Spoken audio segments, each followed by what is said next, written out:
everybody. Welcome to a very special Christmas Day episode of Strong Style here on the Outlaw Nation channel. I am the Outlaw John Rocha, joined as always by my co-host down there in Orlando, Aaron Turner. How are you, Aaron?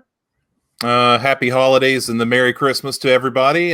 Just chilling out in Florida. It's nice and about 50 degrees. Nice and chill here. Nice. A little bit hotter here. And speaking of hotter, we are excited to bring on this flaming hot guy who's been killing it professionally since he started the Pro Wrestling Sheet. Now he is over. You've seen us do battle when we were at Collider on Pro Wrestling Sheet doing our Raw and SmackDown breakdowns, and I'm excited that he has the time to come on our show. He is at the FOX Sports now as the FOX Sports WWE Analyst, writing great columns, getting great back and forths on Twitter, and doing all that he can. Ladies and gentlemen, please welcome to Strong Style, the great Ryan Satin. How are you, brother?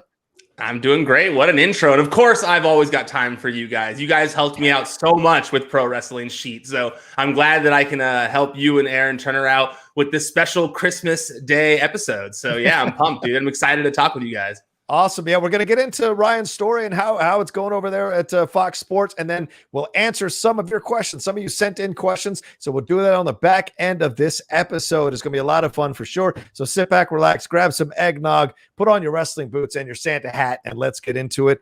Ryan, I'll start off the bat. What has this journey been like for you, man? I remember when we were like talking about it, hush, hush, and you were figuring out what was going to happen and if it was going to happen, and it really did happen, and it's been exciting to see how you've taken to it like a duck to water, man. It's been so much fun. Did you feel like this was the natural next step after what had happened, after what you had accomplished with Pro Wrestling Sheet?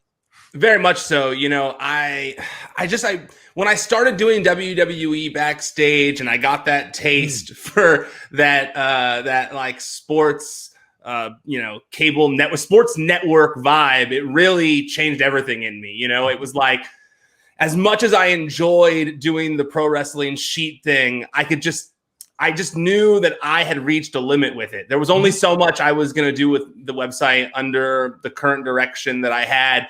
And I just felt like I needed something new. I needed to move on. I needed to level up. And so, COVID did not help anything. It didn't help in terms of it messed with backstage being a weekly show. So that messed with the things I had been hopefully working towards in getting this position.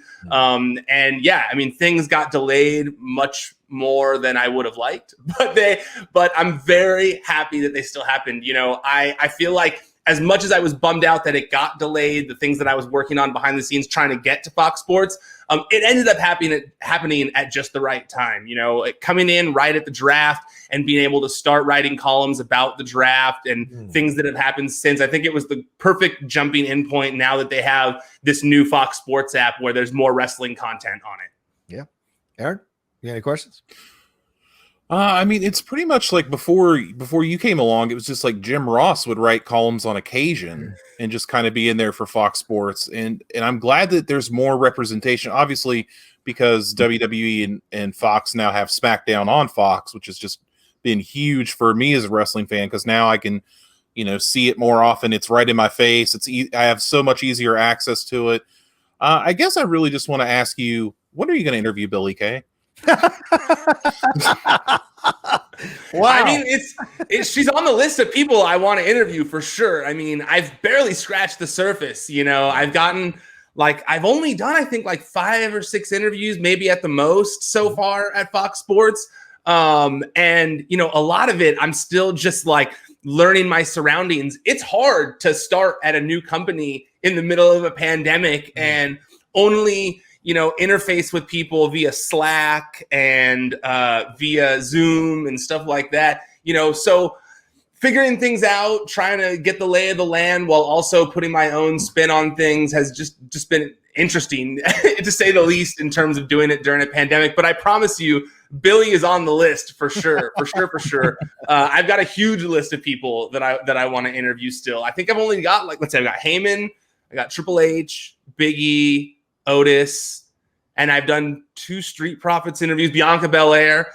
Both Street Profits interviews, though, have gotten messed up. Like just something got messed up, and I haven't been able to put out the full interviews of both of them, which has been a bit of a bummer. I know, Rocha, you being someone who does interviews, you know how that can go sometimes. Yeah. Those are the worst because you're like, no, there's something here. Let me figure out how to put it up, for God's sakes. I go back to the shows that we did, Ryan. There was always, we were very honest in our opinions and our back and forth. We didn't always agree, which were some of the best shows. How does it work at Fox Sports? Because we saw CM Punk was a Fox Sports person, so we could be critical of the WWE. Do you find that you still have a free reign to have your point of view? Is it more nuanced, having this kind of exposure to the wrestlers, to the back stage stuff, to a little more of that, which you already had access to, but maybe to a little bit more? Does it give you a different perspective when you're looking at the opinions of things that are going on there in the company?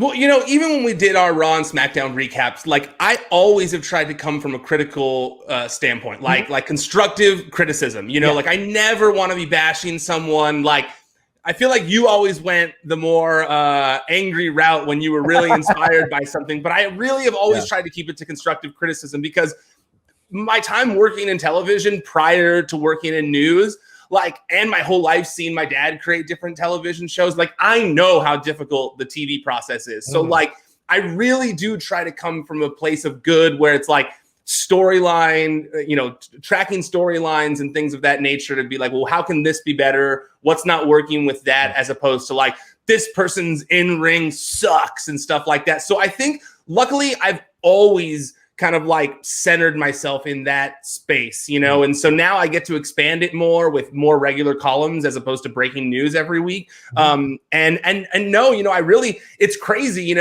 I'll write stuff and I'm like, oh, I hope this isn't a problem that I'm expressing my, opinions here. And, no one, I haven't had anyone say anything to me of don't do this, don't do that. You shouldn't have said this or taking my opinion out of any of the columns. I'm a pretty honest dude, whether people agree with my opinions or not, which a lot of times people don't. But, I promise I'm true to how my actual beliefs are. And I've stuck true to that in all of the things I've been writing for Fox Sports' app and website.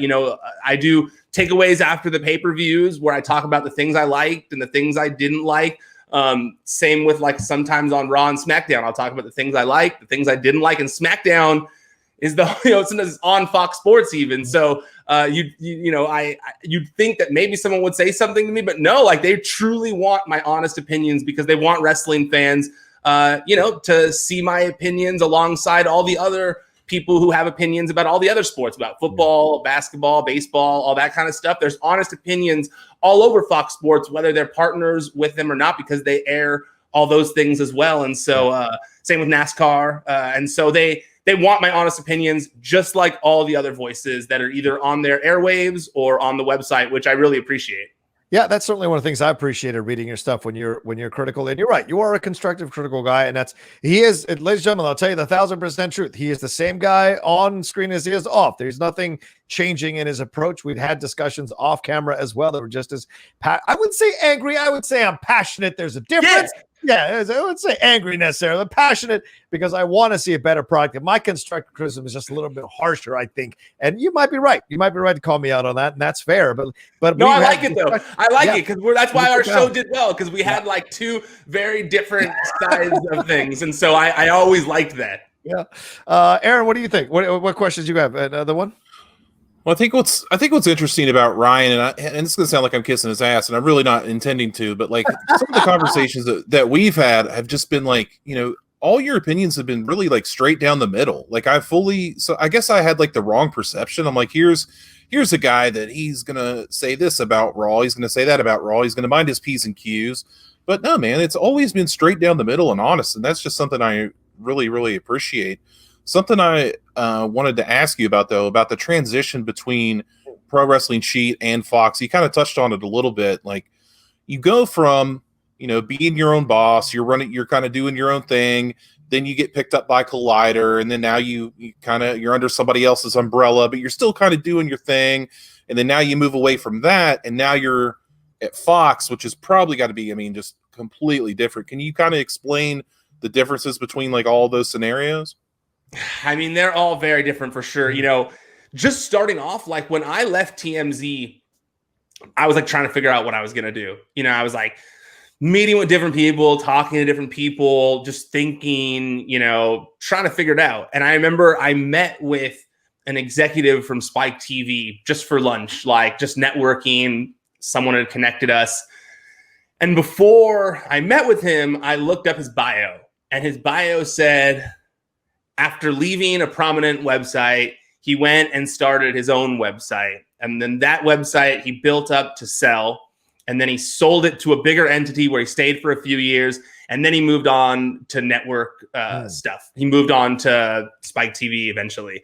And I remember being like, you know, that's a cool career path. Like it's an interesting career path. And I just met and I talked with him. And it wasn't long after that where someone kind of implanted the idea of like, why don't you start your own wrestling website? And it all kind of like gelled together in my mind. And that's when I started working on Pro Wrestling Sheet. And so honestly, like I was really trying to emulate that career path from day one, you know? And so when I started the website, I did it for like a few months just to see if I could even do that, you know, alone, writing the kind of news that I would want to write, breaking news that I would want to break on a wrestling news website. And then eventually I was like, you know what, like I can do this. Like this is something I can do.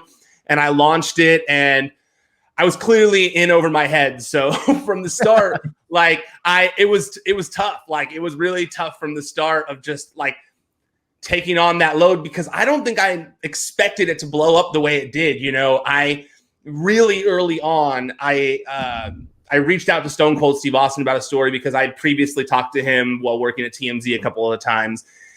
And when I told him that I had started my own wrestling site and that this was for that as opposed to TMZ, he was like super interested, and he started asking me all these questions and quizzing me. And halfway through, I realized like, oh my God, he's doing a pre-interview for his show to see if I'd be interesting. Like, oh my God, like this is awesome. Like this is the dream.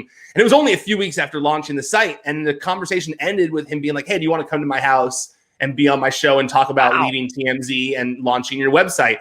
And I was just like, yeah, of course, you know? And so I did that. It was one of the coolest things ever, full bucket list moment. But thanks to Stone Cold Steve Austin and that interview, we blew up. I blew up. I say we. It's not we. I'm no longer there. I always said we to sound cooler. It was me for most part. The site blew up, you know, like, and it was like getting way more traffic than I had expected. And the site was crashing all the time. Like I didn't expect any of that, you know? And so, you know, I had to like enlist actual help from actual people to like rebuild the site to make it better.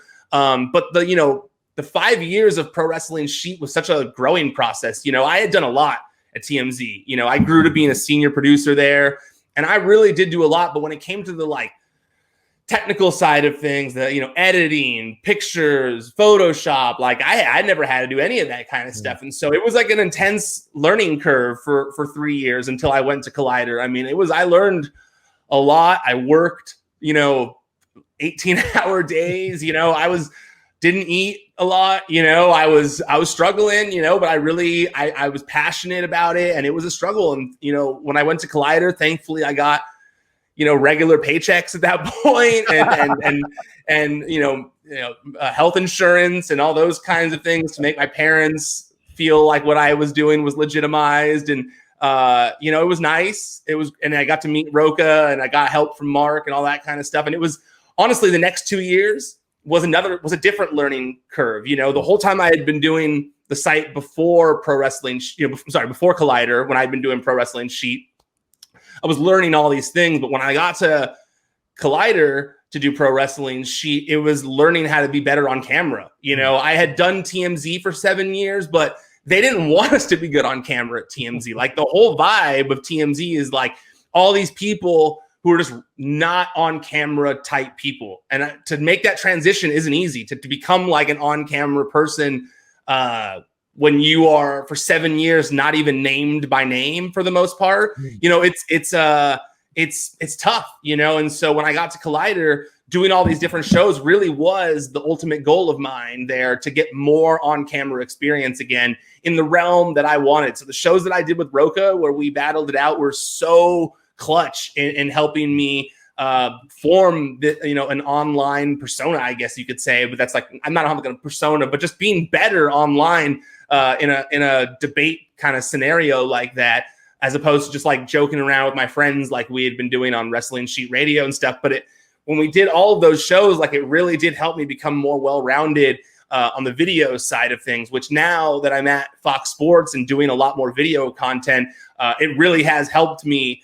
These interviews, like I hadn't been doing interviews until I went to Collider. So the interviews that I did at Collider were a huge help in getting me ready for all the interviews that I'm now doing at Fox Sports. And so, Fox Sports is a very different atmosphere than Collider because, it's so like, it's top of the level, like this is like, no offense to Collider, because Collider is great. I love everything they did there. Collider was a mom and pop organization, and essence, and Fox Sports is like Fox Sports is a conglomerate. Yeah, it's like a conglomerate, exactly, with a lot, and it's on TV. It's like it's a huge corporate structure, and I'm still learning it. But I love it. I really felt like the thing that was always holding me back when I was at Collider was just lack of manpower. They were already strapped for production time as it was with every other show and all the editors and stuff like that. And so now I work with a team that's strictly dedicated to WWE content. We are all about making WWE content. I don't have to pull anyone's arm or get in any arguments with anyone to help me out or, beg for help for any of that kind of stuff. For example, I've got this article coming out on New Year's Day, and it's crazy. I wrote it already. I've already edited it, ready to go. And then I finished it, and I had a whole team of people then have a meeting on top of it where I got to interface with like 20 different people from different departments, all kind of talking to me about ways that they can enhance the article, which I'm just not used to, video, graphics, all that kind of stuff, where it's like a team of people who know what they're doing better than me, helping to enhance the stuff that I'm doing for pro wrestling content. And I just love it. Even when I was at TMZ, I didn't have all of that. It wasn't like that. It was breaking news constantly. And so for this, it's nice to share my opinions in a more fully formed, long article with cool graphics and stuff that I think wrestling fans will like. It's a dream scenario now. I couldn't have done it though if I hadn't have done all those other things along the way.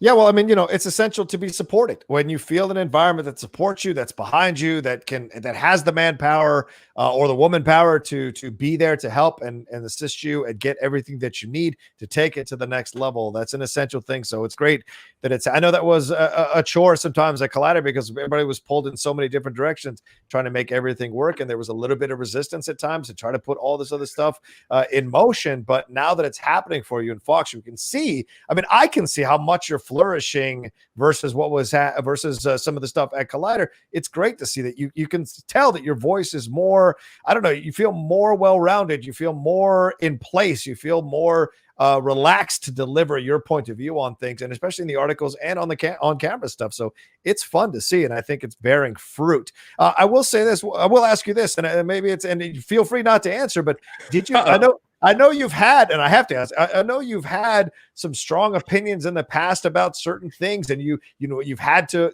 kind of fight back on certain things on social media, and some wrestlers have been involved or people behind the scenes. Did you find any resistance as you were making this move to Fox Sports that you can talk about and you don't have to reveal any names, but did you have to maybe build some bridges back up with certain people or maybe kind of clarify some things, or was it a lot smoother than you anticipated? I'd already been doing backstage, so not really. No, okay. There wasn't anything like that. No. Look, I'm sure there's people. There's like 3 to 4 people who have said that they don't. Who've likely told the PR people I don't want to do an interview with him, but nothing that's really held me back in any regard or anything like that. But I'm sure, unbeknownst to me, that there have been a couple of people who have probably said I don't want to do an interview with him. What's the pitching process like for articles? Are you required to come up with a certain number of articles per week, or do you kind of go, the impetus is there, and so it's not even a requirement, it's like a desire of yours to come up with articles consistently? It's a little bit of both. I'd say it's somewhere. It leans more towards desire than count necessarily. I think it's more about if there's something to write about. Like I think the main thing that my boss or my editor has stressed to me is just like, like we don't.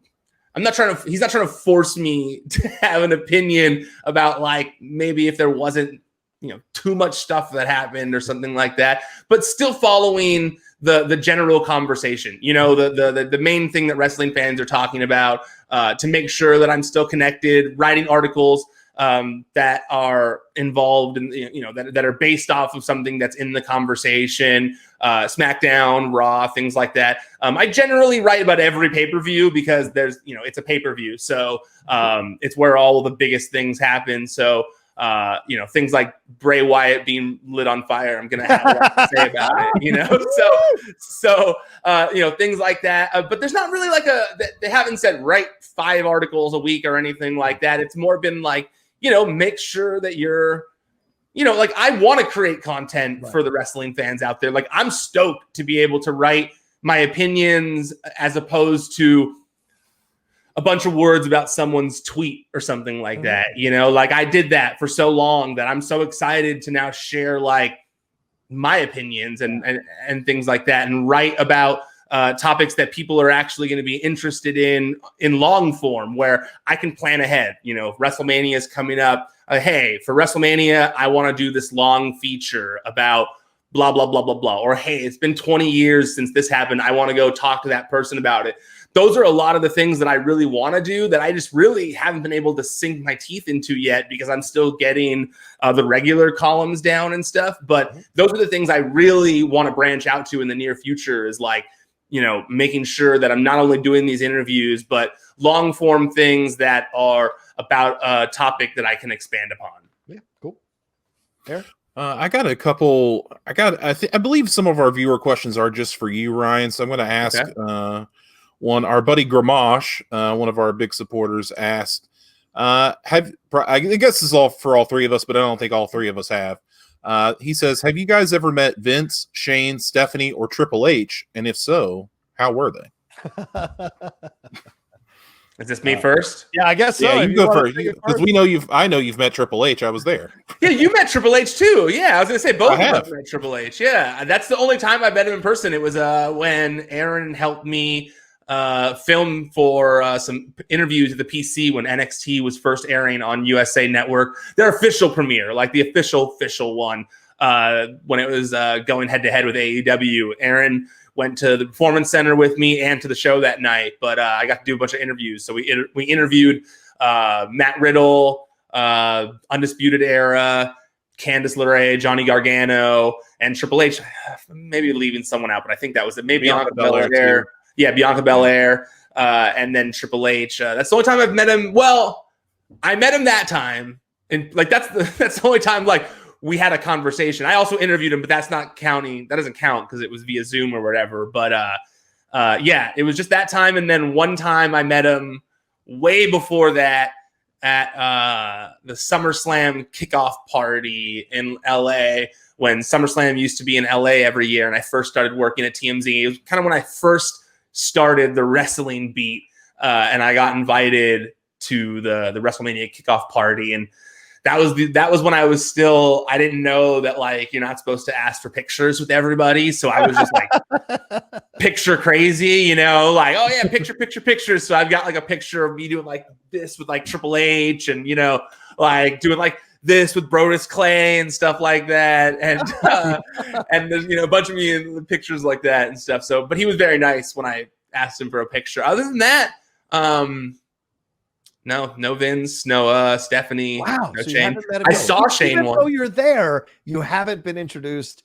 Well, I started in the pandemic, like that's fair. That's true. Totally fair. Never mind. All right, that's fair. I mean, I'm sure if things have been different, like, and I'm hoping that when the world gets back to some sort of normal, I'll be able to fly to pay-per-views more and do some on-site stuff, WrestleMania, things like that. But I only started. It's only been a couple months, guys. Give me a break. I did Triple H in an interview. I haven't I haven't asked for Stephanie Shane yet because I was waiting for like the right time to ask for them, like when it's like a good like timely situation or something like that. Like I asked for Triple H for War Games and it worked, nice. So I'm trying to figure out the right time to talk to them. Vince, as much as I want it, I feel like when it to take a page from The Rock, like I do know my role, I know my role. And there are people higher up the totem pole than me at Fox Sports who will likely get the Vince McMahon interview before me. You got more clout than Colin Cowherd. Come on. Yeah, come on, man. I picture you like the Blade Runner elevator where you're just like going like 700 floors to go and meet Vince, just like going over. Well, I met Triple H once years and years ago in the early 2000s. At the time, my friend, who's now a successful actor in the South in Atlanta, he had a manager here in LA, and this guy was Kurt Angle's manager. So he got us backstage to see a SmackDown taping, and we got to go backstage and meet some of the wrestlers. And Kurt was very cool. Triple H had just finished his match. He was done. He was in like kind of that wing area, recovering from the match, standing there. And I just walked over and I had to meet him. And I just stuck my head. Dude, the guy is massive. His hands are like longshoreman hands, man. It was incredible. He was very kind to shake my hand. I was a nobody, so I just was like, I just want to tell you how much I appreciate your work, blah, blah, blah. And he was just very kind about it. So that was my experience with Triple H. And I have never met Stephanie or Vince, but I would love to sit down in a room with Vince McMahon for an hour, no camera, no audio, nothing, 2 cigars, shooting the shit. That would be awesome. So how about you, Aaron? You met Triple H, right? Was he cool with you? I met Triple H with Ryan, and then before that, I met Triple H when I was 18. I was at a gym working out before I had to go to work. That was when I was a responsible person and working out. And then I went next door. My job was next door. I worked at a video store. Kids, videos were a thing. Yes. And I was working, and I roll in there. I just got out of the gym. I was all, showered up and whatever. And then in comes Triple H. And he's like, hey, you got a copy of Wedding Crashers you can sell me? And I was like, yeah, I got a copy of Wedding Crashers. So my claim to fame is I sold Triple H a copy of Wedding Crashers. And we used to we kept the credit card receipt, even though we probably weren't supposed to. The signed one, we kept it in the back, so for a long time. Is that not your bio on Twitter? Because it should be. I sold Triple H Wedding Crashers one time. Yeah, on the DVD, right? It was DVD. I sold him a Wedding Crashers DVD. Yeah. Here's your video, Mr. H. Yeah, Mr. H. Yeah. No, he was really cool. He was really cool about it. He just got his copy of Wedding Crashers and went to the show. That's nice. They were having a show in my hometown that night, so that's what he did. Nice. My coolest story of meeting wrestlers was, and it's shitty that I don't remember which WrestleMania this is off the top of my head, but it was when it was first at MetLife. And I went, now I'm going to be mad. What year was CM Punk versus The Undertaker? Oh, we just did that one on our show, man. Right? I'll look it up. Okay. I'm looking it up. Hold on. I'm already doing it. Hold on. WrestleMania 29. It was WrestleMania 29. And it was like now a few years into TMZ, and I went to I got to go to the WrestleMania after party, which was also cool in itself. Yeah. X-Pac, I had been texting X-Pac, and he said that I could go to the party with him, but I had to wear nice clothes to the party. And I think I had just been wearing wrestling clothes, like regular clothes to WrestleMania to cover it.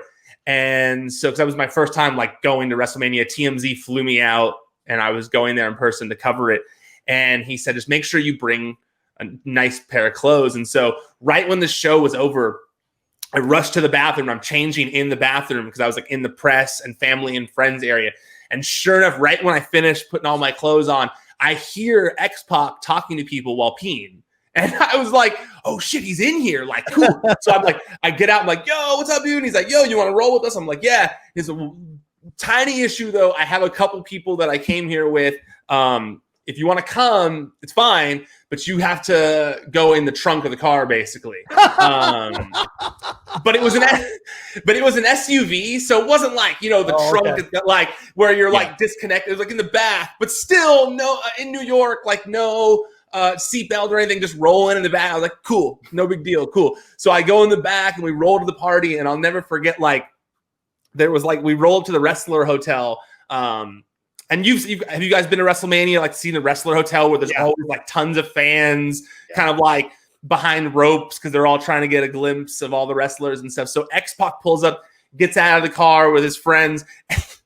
The valet had to come around and open the trunk for me. So there's all these fans there, and I get out of from the trunk and like in my suit to like go into the Wrestler Hotel. So I go into the Wrestler Hotel, and then I go to the party, and I'm hanging with X-Pac for the most of the time. But I had also been friendly with Jim Ross because Jan, his wife, God rest her soul, loved that lady, was a big TMZ fan. And so since she was a huge TMZ fan, she watched every day.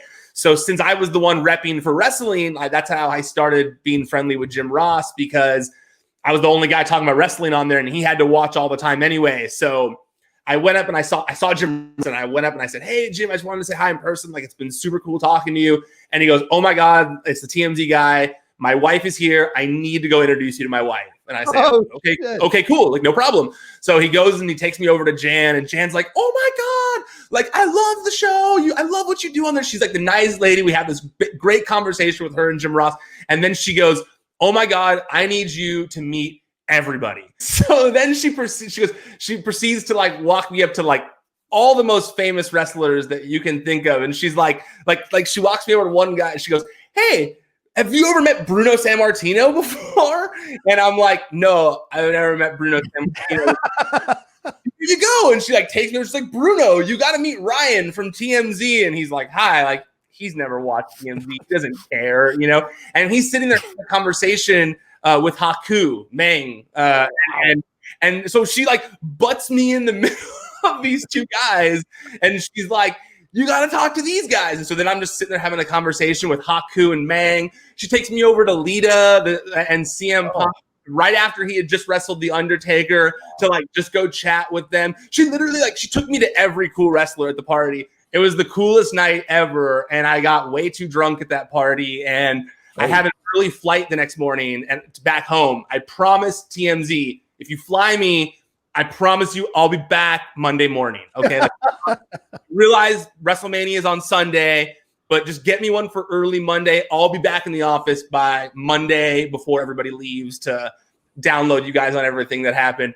And so I was like, I'm just gonna stay up all night. I'll go to the WrestleMania party. I'll stay up all night, and then I'll go to my flight. And I got back to my room, and I sat down after I packed. I fell asleep. The next thing I knew, Harvey was calling me, waking me up after I'd already missed my flight to yell, asking why I wasn't on the flight. Like, why? We got notification that you didn't go on the flight. Where are you? And I'm like, I'm in my hotel room. I'm so sorry. I fell asleep. Like, I'm so sorry. I was drinking with Bruno Sammartino, man. That's what was happening.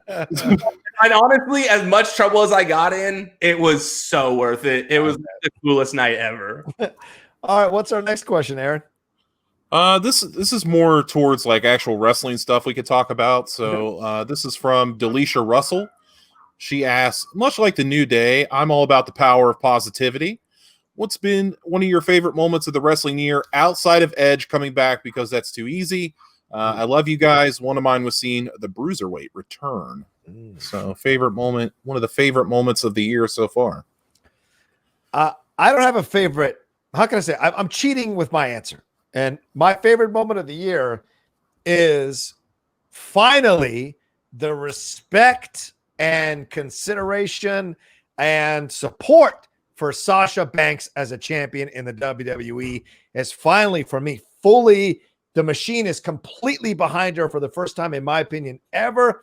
Overall, I don't mean that they haven't been behind her before. I mean in a way that they haven't been behind her in the past, and I love to see it. She's getting to hold on to the title. She's getting into these awesome matches that she'd already been doing for years, and now the fans also seem to appreciate her even more than they did before. And it is a far cry from some of the reaction from the fans in the past after what happened at WrestleMania and what have you, in times in the past where they've like taken the title off her immediately after she won it. They're finally letting her kind of like hold on to it and be the superstar that she actually is. And by the same token, it feels like Sasha has also kind of come into her own as a character, come into her own as an entity, as a woman, as a social media presence, and has really commanded the stage. So for me, it's that I've really enjoyed throughout watching Sasha's emergence. I've been a fan of for such a long time. To see her kind of step into the spotlight in 2020 has been great to see. You gave this big, long, profound answer. I'm like, my favorite moment of the year is seeing Otis and Mandy get together. That was my favorite part. But I really like that a lot because I thought the storyline was well done, and then it ended with, you know, Otis getting the girl and them kind of going off into the sunset. They've gone their separate ways since, but I don't know, I like that. I thought that was a nice coda for WrestleMania. I like that a lot. Cool. When I interviewed him the other day, it was so weird to hear him talk normal. Like just as himself. That was so weird. I was going to ask you about that. Like, how weird was that? Because he's just like, it's like normal talking Otis. I'm like, oh yeah, expecting that kind of guy. Like he threw in a few like yes at the end, but someone actually pointed out to me that he sounded like young Brock Lesnar, and I was like, oh my god, I'm never gonna not be able to hear that now. It's crazy. He sounds so much like Brock Lesnar in that interview now that like I've listened to it so many times. It was weird to hear him talk normal. I loved both of those things. I've got two other things. I don't know which one I like more. One's probably more popular, and that's the fact that we got heel Roman Reigns finally. I think great point. Like, you know, we have wanted, I think wrestling fans have been asking for heel Roman Reigns since the Shield broke up. Like, I think everybody thought, like, everybody knew he would be better as a heel. And just for so long, Vince dug his heels on the topic. And now that we have gotten to see Roman Reigns heel, and we haven't even really scratched the surface either. Like, we're still fresh into this new version of his character where each feud that he's been in is like a new layer they're adding on to things. So I feel like there's a lot of legs to everything he is doing, and I love that we finally have heel Roman Reigns. You know, I think that he makes SmackDown the most must-see show in professional wrestling. I might be slightly biased because I work for Fox Sports, but I do truly, as someone who has to watch all of them, I believe that SmackDown is the best show out of all of them. It's got the best writing on it. It's got the best roster out of everybody. And so Roman Reigns kind of steering that ship as a heel now with Paul Heyman by his side has been fantastic. And I feel like not only that, but each person that works with Roman Reigns has become better from it. You know, Jey Uso has gained from working with Roman Reigns. You know, Kevin Owens feels like he's on the path to being a constant main eventer again, just from working with Roman Reigns. Like, all of this to me shows that he's like doing what he should have been doing all along. And so that's number one. But just as a personal joy, as a wrestling fan, you know, Aaron knows that I'm a huge Kyle O'Reilly fan, that out of all of Undisputed Era, while everybody else is team Adam Cole, I'm the guy who's like, yeah, but don't forget about Kyle O'Reilly, you know? And so I think that Kyle O'Reilly getting to wrestle in a title match in NXT was a highlight for me, something I really enjoyed as a wrestling fan, because it is hard in this no fans era to actually put on like an exciting wrestling match. Like it is a hard accomplishment. Like it's tough. It's very tough to do. And so those guys kick the shit out of each other. I hope we can cuss on here. Those guys just beat the crap out of each other. And it was intense, man. Like, it felt like a fight, and it showed afterwards. They were both injured. But that match was so hard hitting. And I truly feel like it showed everybody who didn't understand that Kyle O'Reilly could be a main eventer in NXT as well. I feel like this showed them that they were wrong, that Kyle O'Reilly has just as much potential as a main eventer as Adam Cole. And so I loved seeing that this year. Awesome. Eric, I'm going to kick this one. I'll probably just kick this one right back to you. This is from Stuttering Fro on Twitter, Ryan. He says, then who will dethrone Roman Reigns? Oh, good question. To be honest with you, like, I don't think anyone should for a while. Like, I truly don't. Roman is killing it. Like, there's no need to. I think that they're doing such a good job of building him up right now. I mean,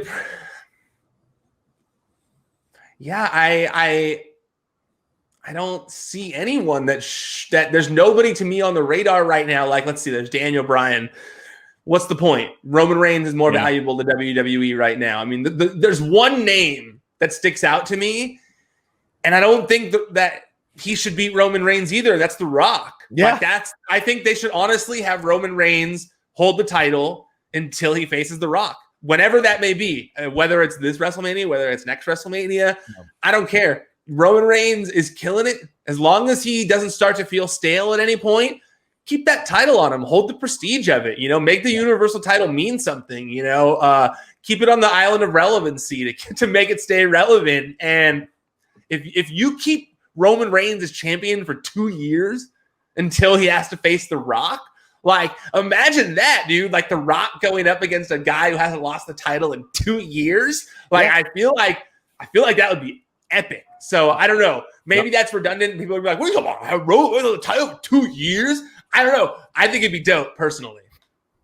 I don't think the person that can beat Roman Reigns we've seen them yet. I don't know if there is a person out there right now. So I agree. I would stick it with him. Pete Dunne held the UK title for 2 years. Like, calm down, everybody. It's fine. Yeah. Well, I mean, to be fair, it's not comparable because it's not. But he did. He did. It's a thing. Well, here's the deal. And we brought this up. Well, look, Fabulous Moolah held that title for 30 years. So, but we bring this up, and we brought it up a few weeks ago on the show here, Ryan. It's interesting to hear you talk about it. It makes me remember what we talked about, the idea of Roman Reigns. It's so great to see what he's been doing. It's so great to see the fans responding to it, and he is just doing so well with it. It seems creative, it seems innovative, it seems new, something we weren't sure we were going to see from Roman Reigns ever, and now seeing him embrace it so well. Once again, coming into his own, getting older, understanding the business more, what he needs to do, and it's so there. Now you start to think about, well, there's now a future in acting for this guy at some point down the road, because you've seen what he can do with these vignettes and these and the stories he's starting to tell in the ring that have become richer and more interesting. The stuff with Jey Uso, that to me is the match of the year, in my opinion, his match with Uso, because I mean, he elevated himself and the guy he was wrestling with at the same time, and it's a member of his family. So let him hold on to the belt. We've seen the WWE at times in the past kind of stop these pushes too early, or kind of take the belt off people too quickly, and it kind of ruins their ascension and what you've got going. And then we've also seen them hold on too long and kind of like ruin the ascension as well. So can they find that perfect medium to really keep Roman Reigns at the top? I think Lesnar is a possibility if anyone is going to dethrone him. But I love the idea of The Rock and what you put out, because then we've lived long enough to see The Rock be Hogan and Roman Reigns be The Rock, and kind of repeat WrestleMania 18. You've lived long enough to see that, and that would be something incredible to witness between both of these men. And I wonder if The Rock's brand can handle a loss as an older wrestler in the ring to someone like Roman Reigns, to help him really reach the firmament of one of the greats ever in the WWE. I'd be down. If there's anyone The Rock is going to be willing to lose for, and it's Roman Reigns. Right. Like, I feel like if there's anyone, it's going to be Roman Reigns. And I agree. I agree with everything you said there. I think that it does open up Roman Reigns, a whole new world of Roman Reigns. I think that this is finally living up to the potential of him being like the top guy that everyone knew he could. Like, now that he's got a say in what he's doing, it makes all the difference in the world. And so, he's killing it. He's awesome. Yeah. Even if he roasted me on Twitter that one time. He sure did. I didn't want to bring it up, but that was awesome. He did roast you, bro. All right. And I wonder how much of that is character, of course, obviously. I hope all of it. Yeah, I hope so. What's our next question, Aaron?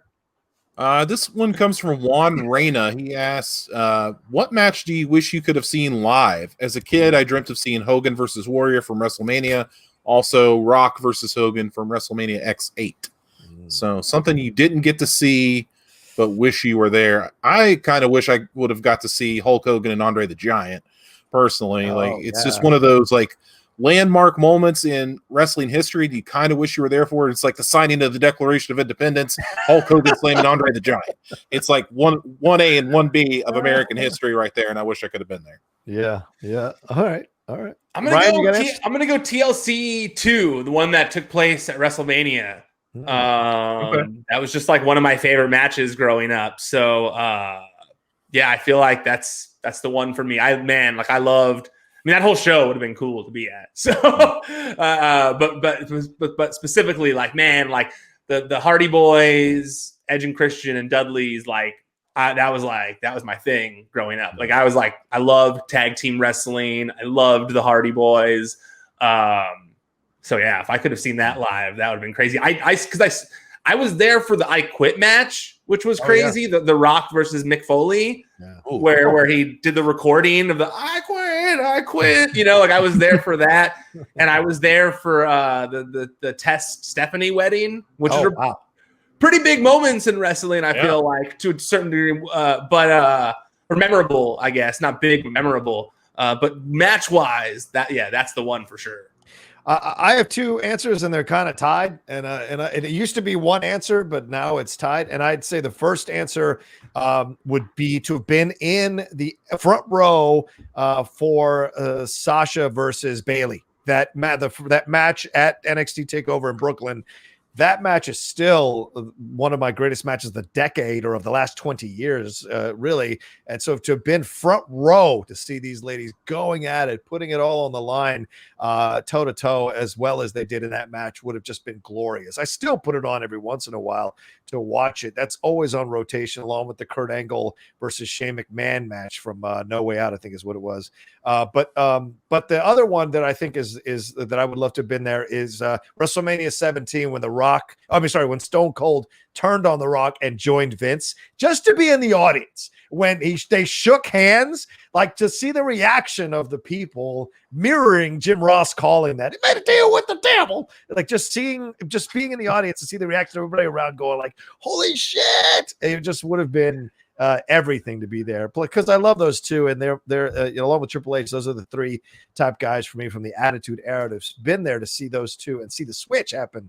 It would have been everything. So atmosphere wise too, I would have loved to have been there when Hulk Hogan joined the NWO Bash the Beach. Shit. Yeah, that would have been cool, my number one answer. Right, that's a moment, not a match, but yes, that's fair. Yeah, if we're not going match wise, if we're going moment wise, I feel like that's one I would have loved to have been there for too. Yeah, and be able to kick that guy from rushing the ring. Anyway, go ahead. Just pelt Hogan with some trash in the cup. Yeah, for real. Throw some batteries at him or something. All right, what else we got? We got a few more minutes left, so. Yeah, NJCT's got a couple of questions. They're kind of broad, so we'll just do the best we can with them. Okay. The 2020 match of the year is? Well, I already gave my answer, so you gentlemen can take it. I mean, I was going to say when you said that, it's so hard because I feel like you have to break it up into three categories. Okay. You have to. The three categories are both when there were fans, because there was a point in time this year when there were fans, as weird as that is to say. And when you watch the crappiest match from that time, it feels better than the matches now just because you see the energy there. So, I feel like before fans, when there were fans and when there weren't fans, and then also cinematic matches, I feel like have to be taken out from it and their own category as well, because it's not fair. You have editing, all that kind of stuff. So if we're going with that, the Boneyard match is my favorite match of the year in terms of cinematic matches. That match ruled, very cool. In terms of matches that happened without fans, and there's a few that come to mind off the top of my head, and I don't want to be held to this because I'm sure there's other ones out there as well, but you named one of them earlier, the Roman Reigns, Jey Uso. I think that Sasha Banks and Bayley in the Hell in a Cell was awesome. Yeah. I think the fight pit between Matt Riddle and Timothy Thatcher was awesome. And Kyle O'Reilly versus Finn Balor was very good. I think that as much crap as it got, Edge versus Randy Orton was really good. Trying to think of some of the other ones. Drew McIntyre's had some good ones too. But But those are the ones that stand out to me the most, I think, are those matches that I listed right there. Okay. What about you? I keep going back to Rhea Ripley and Charlotte from this year's WrestleMania. I think that one just sticks out of my mind. I think it flew under the radar, but because it was like I think the first match of night 2 of WrestleMania, and it was just so good, so well done. Probably not the outcome that everybody wanted, but I was totally fine with it. I liked what both of them did. I thought they elevated each other greatly. And then I have to go with Ilya Dragunov versus Walter from I was going to ask you about that one. NXT UK. I mean, come on, man. That should have included that one too. That was really good. Great match. Those two put on a barn burner, man, and just it'll be remembered by people that haven't even seen it. They got to go back and watch this match. Like, you've got to see this match, how great it is to appreciate it. Yeah, definitely. Probably the best two without fans I can think of. But yeah, the cinematic, the Boneyard match, the Firefly Funhouse, all that stuff's great. I love that. I mean, I look, Ryan, I thought of you after that pay-per-view because I was like, oh man, we would have had a hell of a discussion about this because I did not want to like that. I did not want to like it. I thought it was initially when it started, like, this is going to be fucking stupid. And it was genius, absolute genius. I didn't think it was something the WWE was capable of. Listen, it's not that because they don't have the talent to do it. I just didn't have, if they had the balls to do it. And when it happened, I was like, this is fucking brilliant. This was akin to David Chase turning the lights off at the end of The Sopranos. You either love it or you hate it, but you got to admire the guts of it. And I loved that Firefly Funhouse match so much. Not one punch was thrown. It was just Cena sitting there experiencing it all. If I mean, that would have been number 2 on my list of like cinematic matches. And I realized it was polarizing. My dad was on the other side of it. My dad was on the hated it side. I remember. Really? Oh, okay. I remember he texted me. He texted me something like to the effect of like I said, he said like, God, that was like one of the worst things I have ever watched. Like, I can't believe like that was on WrestleMania. Like, that was garbage. Like, he just sent me like this really like long, mean text message, and I remember I said, no, and I like. I wrote a text like trying to explain all of like the deeper things that were at play and like tried to do a full article within a text message trying to like make my dad understand that it was actually brilliant. And I said, like, now that I've said all of this, will you watch it again and tell me what you think? And he said, Ryan, I would rather stab my eyeballs out than watch that match again. And I was like, whoa, okay, like, all right. And so, I loved it though. But I'll never forget one of my favorite things my dad said to me via text this year. Like, I tried so hard to get him to love it, and he was just like, I would rather stab my eyeballs out than watch that again. This one's a follow-up from NJCT. He asked, this is going to be another broad one. He asked, who's the most underrated wrestler of 2020? Now, I kind of took this, and I thought the first person that popped up in my head was Timothy Thatcher. Like, you mentioned the Fight Pit. I want to talk about his stuff with Matt Riddle. The stuff that he's been doing is the Thatcher's Thatch Can. The stuff he's doing with Ciampa. Like, Timothy Thatcher's been that utility guy for NXT that they can kind of plug into any feud, and he just brings out the best of whoever he's working with. Even when he was working there a minute with Kushida, like when they would mat wrestle each other, it was awesome, dude. And I just became an even bigger fan of Timothy Thatcher, and I felt like people weren't paying a lot of attention to him. All right, what do you think, Ryan? Most underrated person of the year, you said? Yeah.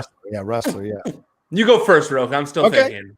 All right. I mean, I would have said Lana, but they have done more stuff with her. I would have said Dana Brooke, but they found a way to do more stuff with her. So I'm going to stay in the female wrestler route and say Ruby Riott. Like, I don't know. They're always, we're always hearing from all the fan sites that, the women's division this, the women's division that. They need more people at the top. Not Charlotte again, blah, blah, blah. But Ruby, do something with Ruby. And I feel like Ruby is all the talent, all the ability, all the personality, all the charm to be in that position. And they haven't quite given her that push that they need to give her, yet she never delivers what you would call a boring match. You may not like the result of the match. You may not like that she may not have the greatest chemistry with some people, but I think she's a damn good wrestler and a damn good personality. And I'd like to see her more. And they strapped her to Liv again, but I'd like her to kind of break out and finally get that push that she deserves as a female wrestler, period. Mine might be a little easy. because everyone usually says this, but I think it's Cesaro. Like Cesaro was, there the whole time during the pandemic when things first all hit and they were at the PC. He was one of those guys that was doing all those shows. And he's such a good wrestler that he was still making exciting action in the ring. Like, it's kind of hard to watch a Cesaro match, even without fans cheering, even without fans on video screens, whatever. It's hard to not be impressed when he does things in the ring. I feel like I remember during that time, he was still killing it. I feel like on SmackDown, he's been kind of like a utility player, like you said, in regards to Timothy Thatcher. I feel like Cesaro has been that for SmackDown, where he stepped in when needed and been entertaining throughout the year. So that's what I'm going to go with. I'm going to go with Cesaro. Right on. I think it's a good choice. Let's do one more before we wrap up, brother. We're almost at the hour mark. So what we got? Okay, this one we'll end on this one. This one's from Justin Toner. This is an emailed question. He asked, it's coming up, so we might as well ask it. Who do you want to win the men's and women's Royal Rumble, and who do you think will win the men's and women's Royal Rumble? Wow, that's a tough question, because it's not till January, right? Well, that's like a week away. Oh yeah, God bless. 2020, man. These days, 4 weeks away from the Royal Rumble. Like, we're on the road to WrestleMania already. All right. Women's Royal Rumble. Okay. Who I want to win? Ooh. Yep. Who I think is going to win is Bailey. Okay. Who I want to win? God, I keep hitting my fucking mic. Who I want to win is Bianca Belair. I feel like, as much as Bianca Belair is a star, as much as she's killing it, I don't know if the powers that be are going to pull the trigger on her being in a marquee match at WrestleMania.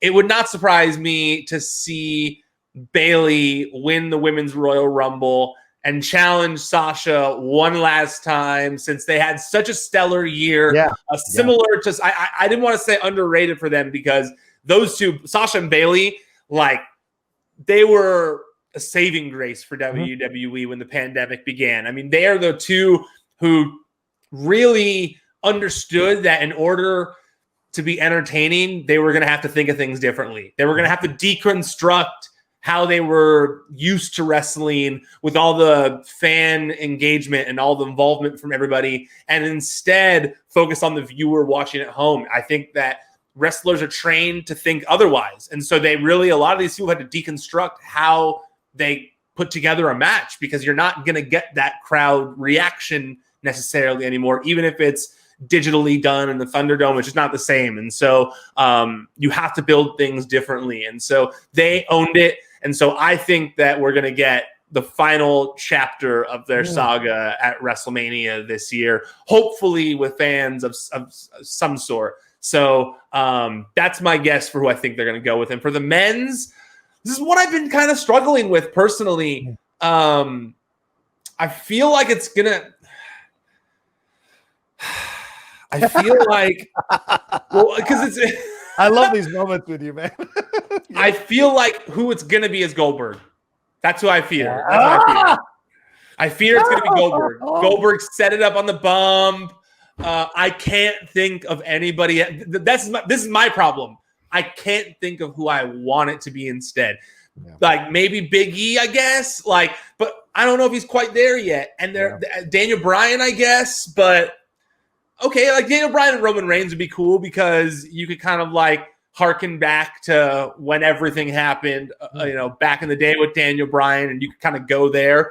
So I guess fine. That's what I'll go with. I want Daniel Bryan to win, because we still haven't done Daniel Bryan versus Roman Reigns in the title feud yet as a heel. Who I think it's going to be, who I fear it's going to be, is Goldberg. Wow. Damn, that hurts. That hurts. As far as the women's goes for me, you made a very compelling argument for Bailey. I got to say, I think that it will. I think and hope it'll be the same person. I think it will be Bianca Belair for the women. That they may go ahead and pull that trigger. You might be right. They may want to do this epic feud, but that doesn't mean that if you win the Royal Rumble that you have to challenge the person from that brand. You could go challenge somebody else if you want to. So that's my thought process. As far as the men, I'm wanting, this is weird, but I'm wanting the Miz because of that horrible cash in, like that whole deal that was so bad. I kind of want him to get another shot, but I think it's going to be, if I had to pick anybody, I would say Big E. But then again, I don't know. So I guess Big E. If you had a gun to my head, Big E would okay. As far as the women goes, I agree with Aaron. You made a compelling case for Bayley, and I'm never gonna want to not have a Bayley Sasha match. So maybe in my heart, I'll say I'll want that. But who I think it could be, and I think could be a very interesting one at left field, is Rhea Ripley. Rhea Ripley wrestled Charlotte last WrestleMania. Wouldn't it be interesting to see her kind of, and this is how they bring her up through a Royal Rumble, and she becomes a part of one of the top brands and then wrestles Sasha at WrestleMania for the belt as a way of kind of elevating her firmly into one of the top spots. Could be a lot of fun to see. On the other side with men's, who I want it to be is Kevin Owens. I know he's currently in this thing with Roman Reigns, but I think Kevin Owens has been, if it was possible, even better than he's ever been before in this chemistry thing with Roman Reigns. And if they bring this out even more and he goes into that Royal Rumble and he kicks the crap out of everybody, no matter where he comes in, because he's so determined to go after Roman again, I think would mean so much to see that happen. But I agree with Ryan. And I think it'll be Goldberg or it'll be Lesnar, which will shock everybody if he rolls in there. But here's an outside one: is have they announced this thing with Ronda or with Becky Lynch? Is that going to be an outside of the box match, possibly for WrestleMania, or are they going to bring back Ronda in a surprise and have her win the Royal Rumble and challenge somebody for their belt, one of the ladies for their belt? I as much as I want that, yeah, I think I think it all depends on whether there's going to be fans at WrestleMania. Oh, great point. If there isn't going to be actual fans, you should hold off on that one because that is a draw. That will draw people wherever you want them to be drawn to. So I feel like you save that one, just like you should save Roman Reigns versus The Rock until they can actually safely fill out an arena again. Yeah. But you both mentioned Brock Lesnar, and I kind of brushed past that a little myself. I do love the idea of face Brock Lesnar. Face Lesnar. Brock rolling back in, and we get the reversal now. We finally get to cheer for Brock Lesnar going against Roman Reigns. I always cheer for Brock Lesnar. But I think that's something we haven't really explored in forever with Brock Lesnar, of him just being this fucking ass-kicking badass that is just like, that we can cheer for finally, that we can we can all be Brock Lesnar guy together, you know? And so I look forward to that for sure. I think that, to me, you know, Paul Heyman it's kind of been addressed a little bit in interviews or whatever, but he hasn't fully, we don't know what Brock Lesnar, the character, is supposed to think about his association with Roman Reigns. I've seen Brock Lesnar, I've seen Paul Heyman say stuff like Brock Lesnar knows what I'm doing or blah, blah, blah, blah. But Paul Heyman's carefully chosen his words here on this one. And I think it's because we're going to get angry Brock Lesnar showing up being like, you took my advocate, I'm taking your title type thing. I think we're going to get that eventually. So Brock Lesnar just showing up in the Royal Rumble and winning would also be cool. That would be crazy. I just don't know if we're getting that. I would love that so much more than Goldberg. Much more than Goldberg. I can't even explain how angry I'd be if Goldberg wins the Royal Rumble. The Royal Rumble, I mean, even this year with Brock Lesnar was so compelling. Like, he was in there as a champion, just beating everybody down, and then McIntyre eliminated him. That was such a huge moment. Anytime Brock's in there, I'm for it. But if Brock does the heel move, well, I guess if we wanted to be a face, he can't do the heel move. So you put him in there again. I don't know. I'm trying to think of how you turn. I think you can do that. I think if he comes in as a face and he starts throwing motherfuckers out of the ring like he was doing this past year, I think it works because he's a face and he's determined to get to Reigns. So now you start cheering the fact because every person he throws out is one step closer to him getting revenge on Reigns or him going after Reigns. And the fans can cheer the possibility of face Lesnar versus heel Reigns and get behind the fact that he's tossing guys out after only a few seconds because he's so determined to get there. That's different because you're invested in it versus it being a surprise on you. Absolutely. I was going to say the same thing. I think that if they want to go that route, you can't have Brock Lesnar be a surprise. He has to come out once before. Yep. Sorry, my dog's barking. Someone just knocked on the door. But you have to have him come out once before and say something to Roman Reigns and Paul Heyman to establish that he is not okay with the head of the table. Right. That he is the head of the table. So I think I got an idea. I've got a scenario. What if Drew McIntyre and Roman Reigns are still the champions going into the Royal Rumble, right? So what if Brock comes in, he wins the Rumble, and we're all just to assume that he's going to face McIntyre because McIntyre beat him at WrestleMania. Oh, right. So then when Brock's in the ring with like Roman and Drew McIntyre or whoever, or he's in the ring with Drew McIntyre, he's like, listen, bitch, I'm not here for you. And then he looks at Roman Reigns and he's like, I'm here for you. And then we'll just do that. I love that.